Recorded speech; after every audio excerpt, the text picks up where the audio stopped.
PM Modi ने कहा कि हमारा संविधान हमारे वर्तमान और भविष्य का मार्गदर्शक है। बीते 75 वर्षों में देश के सामने जो भी चुनौतियां आई हैं, हमारे संविधान ने हर चुनौती का समाधान करने के लिए उचित मार्ग दिखाया है। संविधान से मिली शक्ति की वजह से ही आज जम्मू कश्मीर में भी बाबा साहब आंबेडकर का संविधान पूरी तरह लागू हुआ है। प्रधानमंत्री नरेंद्र मोदी ने संविधान दिवस पर सुप्रीम कोर्ट में आयोजित समारोह में संबोधन दिया। उन्होंने कहा कि मैं देश का ये संकल्प दोहराता हूं कि भारत की सुरक्षा को चुनौती देने वाले हर आतंकी संगठन को मुंहतोड़ जवाब दिया जाएगा। उन्होंने कहा कि सभी को संविधान दिवस की बधाई। भारत के संविधान का ये 75वां साल पूरे देश के लिए एक गौरव का विषय है। आज मुंबई में हुए आतंकी हमले की भी बरसी है। इस हमले में जिनकी मृत्यु हुई है उनको मैं श्रद्धांजलि देता हूं। उस समय ये भी नहीं भूल सकते कि आज मुंबई में हुए आतंकी हमले की भी बरसी है। इस हमले में जिन व्यक्तियों का निधन हुआ उन्हें मैं अपनी श्रद्धांजलि देता हूं। मैं देश का ये संकल्प भी दोहराता हूं कि भारत की सुरक्षा को चुनौती देने वाले हर आतंकी संगठन को मुंह तोड़ जवाब दिया जाएगा।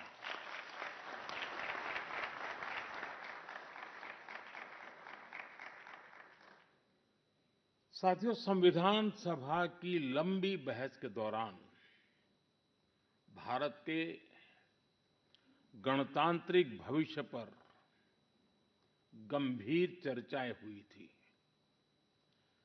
आप सभी उस डिबेट से भलीभांति परिचित हैं और तब बाबा साहब आंबेडकर ने कहा था, constitution is not a mere lawyer's document.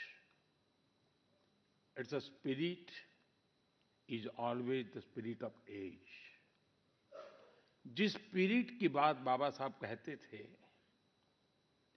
वो बहुत ही अहम है। देश काल परिस्थिति के हिसाब से उचित निर्णय लेकर हम संविधान की समय समय पर व्याख्या कर सकें, ये प्रावधान हमारे संविधान निर्माताओं ने हमें दिया है। हमारे संविधान निर्माता ये जानते थे कि भारत की आकांक्षाएं, भारत के सपने समय के साथ नई ऊंचाई पर पहुंचेंगे। वो जानते थे कि आजाद भारत की और भारत के नागरिकों की जरूरतें बदलेगी, चुनौतियां बदलेगी।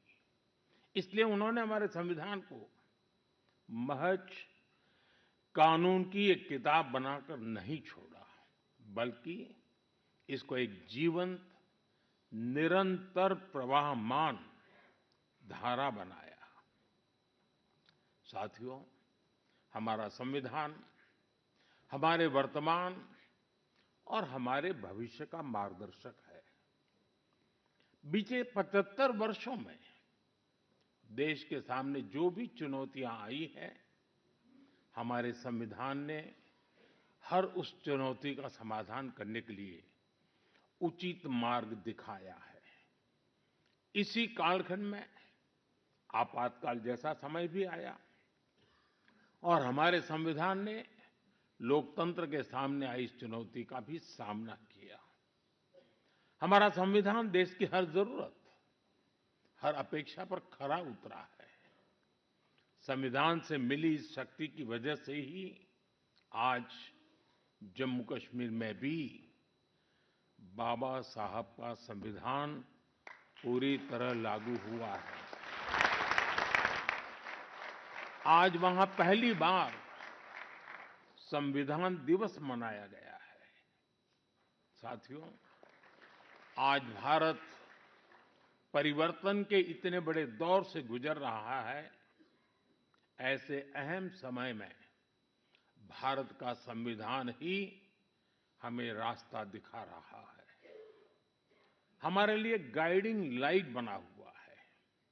साथियों, भारत के भविष्य का मार्ग अब बड़े सपनों, बड़े संकल्पों की सिद्धि का है। आज हर देशवासी का एक ही ध्येय है, विकसित भारत का निर्माण। विकसित भारत का मतलब है जहां देश के हर नागरिक को एक क्वालिटी ऑफ लाइफ मिल सके, डिग्निटी ऑफ लाइफ मिल सके। ये सामाजिक न्याय, सोशल जस्टिस का भी बहुत बड़ा माध्यम है और ये संविधान की भी भावना है। इसलिए बीते वर्षों में देश में लोगों के बीच आर्थिक और सामाजिक समानता लाने के लिए कई कदम उठाए गए हैं। बीते 10 वर्षों में 53 करोड़ से ज्यादा ऐसे भारतीयों का बैंक खाता खुला है जो बैंक के दरवाजे तक नहीं पहुंच पाते थे। बीते 10 वर्षों में 4 करोड़ ऐसे भारतीयों को पक्का घर मिला है जो कई कई पीढ़ियों से बेघर थे।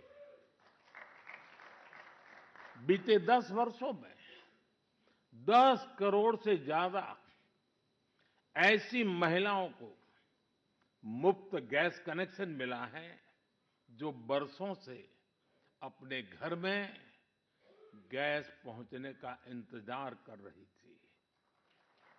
हमें आज के जीवन में बहुत आसान लगता है कि घर में नल खोला और पानी आ गया, लेकिन देश में आजादी के 75 साल बाद भी सिर्फ 3 करोड़ घर ही ऐसे थे जिनमें नल से जल आता था।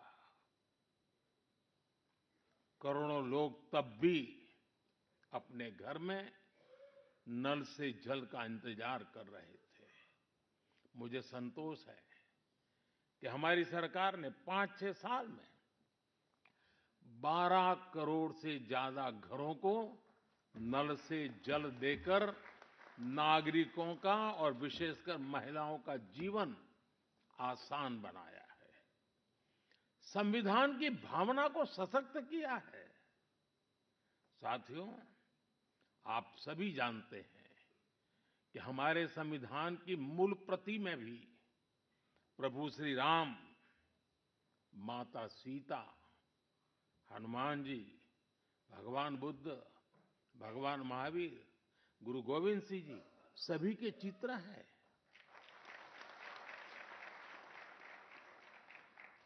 भारत की संस्कृति के प्रतीक इन चित्रों को संविधान में इसलिए स्थान दिया गया ताकि वो हमें मानवीय मूल्यों के प्रति सजग करते रहे। ये मानवीय मूल्य आज के भारत की नीतियों और निर्णयों का आधार है।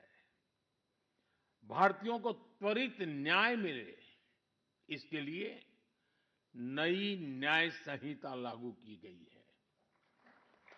दंड आधारित व्यवस्था अब न्याय आधारित व्यवस्था में बदल चुकी है। महिलाओं की राजनीतिक भागीदारी बढ़ाने के लिए नारी शक्ति बंधन अधिनियम का ऐतिहासिक निर्णय हुआ है। हमने थर्ड जेंडर को उनकी पहचान और उनका हक दिलाने के लिए भी कदम उठाए हैं। हमने दिव्यांगजनों के जीवन को आसान बनाने के लिए भी व्यवस्थाएं बनाई हैं। साथियों, आज देश का बहुत ज्यादा जोर देश के नागरिकों की ईज ऑफ लिविंग पर है।